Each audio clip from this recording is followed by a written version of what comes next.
No one can resist it. John Kerry is our climate czar, and he uses a private jet. It's like if the Secretary of Homeland Security smuggled drugs in his butt.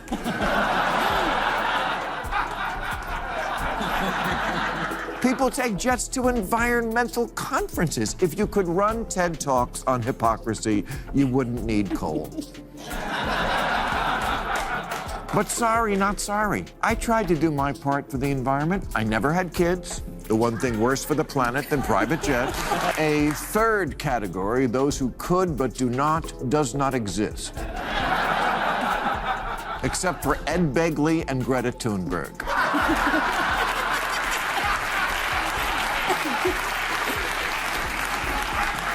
And that's why you never see a picture of her smiling.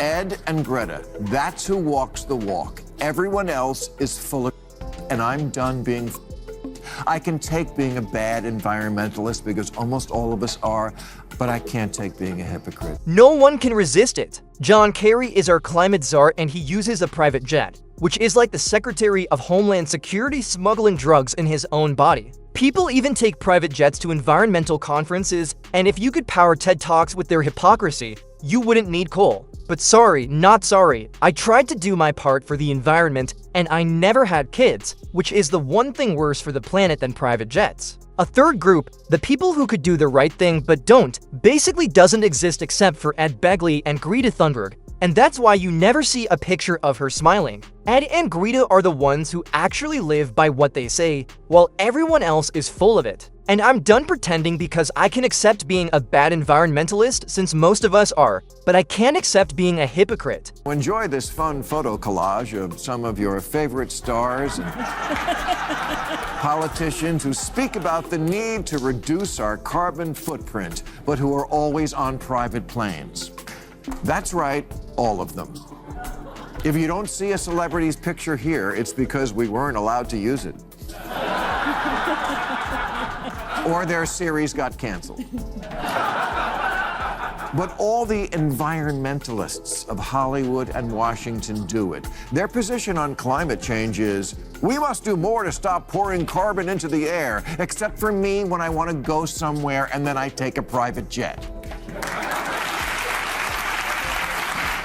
Now enjoy this fun photo collage of some of your favorite stars and politicians who talk nonstop about reducing our carbon footprint, but still travel everywhere on private planes. That's right, every single one of them does it. If you don't see a celebrity's picture here, it's only because we weren't allowed to use it or their show got cancelled. But all the environmental voices in Hollywood and Washington do the same thing. Their message on climate change is that we must do more to stop putting carbon into the air, except when they want to go somewhere, and then they take a private jet. Turns out there is one thing in this world that is completely impossible to resist, and this is it.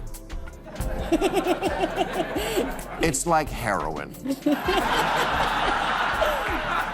If you do it once, you'll never stop. There are two kinds of people in the world, those who fly private and those who would if they could. It turns out there is one thing in this world that is truly impossible to resist, and this is it. And once you try it, it's like heroin because if you do it once, you'll never stop. There are only two types of people in the world, those who fly private and those who would if they could, and honestly that's fair. But here's the catch, if you're the public face of a climate movement and you're lecturing millions about sustainability, then maybe skip the private jet and fly Southwest like the rest of us, because nothing destroys credibility faster than telling everyone else to sacrifice while you float above the rules in a champagne-lined cabin. And Maher doesn't let politicians off the hook either, dragging John Kerry, Hollywood celebrities, and Democratic lawmakers into the spotlight as part of the whole do as I say, not as I do crowd. The third category, those who could but do not, does not exist. Except for Ed Begley and Greta Thunberg.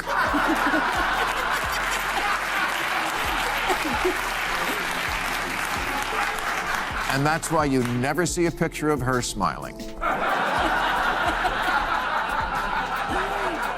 Ed and Greta, that's who walks the walk. Everyone else is full of and I'm done being I can take being a bad environmentalist because almost all of us are, but I can't take the Democrats, he argues, love to campaign on environmental responsibility. Yet the moment a fundraiser pops up in Napa, they're on a private jet faster than you can say carbon offset. At least Republicans aren't pretending to be climate warriors, he jokes, because they've already made peace with their SUVs and steak dinners. It's the dishonesty that drives people crazy, and Maher isn't wrong, because if the loudest voices for climate action can't follow their own rules, how is anyone else supposed to take it seriously? No one can resist it. John Kerry is our climate czar, and he uses a private jet.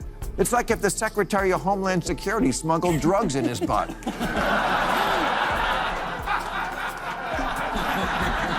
People take jets to environmental conferences. If you could run TED Talks on hypocrisy, you wouldn't need coal. But sorry, not sorry. I tried to do my part for the environment. I never had kids. The one thing worse for the planet than private. Then he drops the brutal stats, the ones people like to ignore, starting with the fact that in 2021, 80% of new vehicles weren't electric or hybrid, but SUVs and trucks. Coal use was almost the exact same percentage in 2019 as it was in 1973. And plastic recycling is even worse at only 5%, which means your blue bin is basically a props department for your conscience. When you realize that all the conferences, all the celebrity endorsements, and all the We Stand With the Planet Instagram posts have moved the needle almost nowhere, it hits hard. Maher isn't just mocking hypocrisy. He's showing how the climate movement has turned into showbiz for people who love attention but avoid accountability. 2021, 80% of new vehicles weren't electric, weren't even hybrid. They weren't even cars. They were SUVs and trucks. That's what people want. In 1973, the share of global electricity generated by coal was 38%. You know what it was 46 years later in 2019 after all the talk and all the trying? 37%. You know what percentage of plastic gets recycled? 5%. Those blue bins that are everywhere, they're not full of bottles. But Maher doesn't stop at climate hypocrisy because he suddenly shifts gears and starts talking about another classic form of modern performance art. The people who say they hate America but still want to run for office. He brings up that viral clip of the progressive candidate in New Hampshire asking where she could move that wouldn't consider her a colonizer. And Maher completely torched it by asking what her campaign slogan was supposed to be: America, a shining shame on a hill. The applause was instant because how can you lead a country you're actively trying to escape? And it's like applying to be the head chef at a restaurant you claim gives you food poisoning. For office in America, you have to want to live here. I bring this up because there was a video that made the rounds recently by a woman who said she was a proud progressive and was running for state representative in New Hampshire, and yet posted this. Is there a place we can move that people would be happy to have us, that we're not gentrifying or colonizing? I don't want to be a problem, but I need to get the f out of this country. The out of this country? The one you want to be elected to a leadership position in? What was your campaign slogan? America, a shining shithole on a hill? Maher calls out the performative patriotism of people who loudly announce they're leaving America but never actually go. He points out that 59% of liberals claim they've thought about leaving the country, usually after a political loss or the cancellation of their favorite prestige TV show. But do they leave? No, they stay, go to the Grammys, post selfies, and keep cashing checks. That America isn't worth defending. Maybe the problem is that lots of people today are entitled whiners who have no perspective and no idea how good they have it.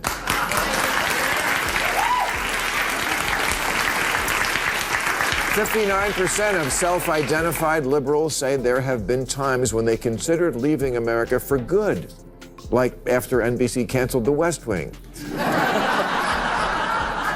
I don't get it. You want so badly for every immigrant to come to this country and experience the good life, but somehow it's so terrible you want... Miley Cyrus once said she'd move if Trump became president. Yet there she was, glamorous on stage, not fleeing oppression, but simply posing for the cameras. And Maher makes the point loud and clear that these people know exactly how good they have it here, because their actions always expose their words. He contrasts them with the people who truly risk everything to get here, the ones who cross deserts, oceans, and borders not because America is perfect, but because even its flaws are better than the alternatives. And that's what makes the I'm Escaping America crowd so out of touch. There's a long list of liberal celebrities who swear they'll go if a Republican is elected, and no one ever does.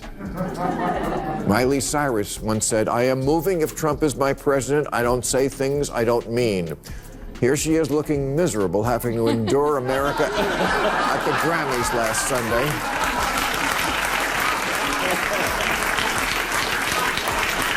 I guess she flew back from Tajikistan. Maher points out that the wall politicians argue about isn't meant to keep people in, and that in many countries you can't criticize the government without risking your life. Well, here people film TikToks complaining about dictatorship while sipping oat milk lattes on free Wi-Fi, which shows how much perspective matters. He then exposes another contradiction: the people who support unlimited illegal immigration while also claiming America is an oppressive, broken nightmare because you can't have it both ways. Since if America is unlivable, why invite people in? And if it's so desirable that people risk death to get here, why pretend you're desperate to leave? Maher says what many think but rarely say, calling it moral posturing and emotion disguised as ideology. And when that narrative collapses, the truth starts to show. He even brings up celebrities who swear they'll leave if a Republican wins, but somehow always stay. Like Eddie Griffin saying he'd move to Africa, but only making it to the next neighborhood. Or George Lopez joking he'd go back home, but still being right here. And in case anyone misses the bigger point, Maher drives it in by saying people don't flee good countries, they flee bad ones. And for all the shouting, America is still one of the best options humanity has ever created. His commentary becomes sharper to almost philosophical when he reminds us that hunger and poverty exist everywhere. But in America, even the poor have access to comforts billions around the world never experience. And in other countries, political dissent isn't met with angry tweets, but with prison or worse. Democracy may be messy here, but at least it exists. And that's why, despite all the yelling, America remains a magnet for dreamers, workers, and families searching for hope. In 2016, Eddie Griffin said, "If Trump wins, I'm moving to Africa." Apparently very slowly, because in Trump's 4 years, he only got as far as Van Nuys.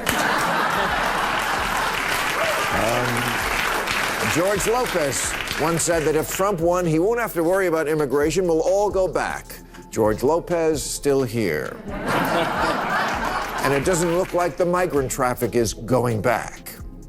Then there's all the TikToks telling Americans things like, Fucked. I think the new American dream is to leave. I'm 18 years old and I escaped America. Yeah. Yeah, you don't have to escape America. That wall we're always debating isn't to keep you in.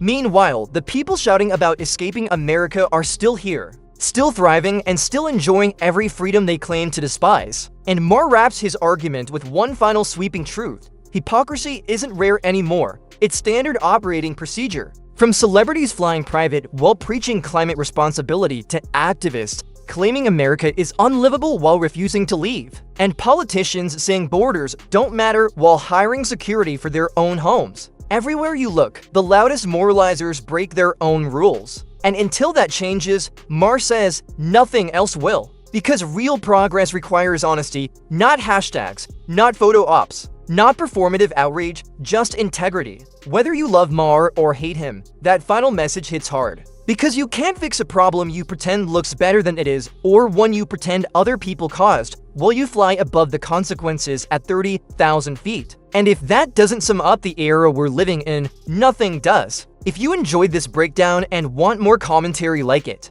go ahead and hit the like button, subscribe to the channel, and drop a comment with your thoughts. Did Maher nail it? Go too far or hit exactly the nerve that needed hitting? Thanks for watching, and I'll see you in the next one.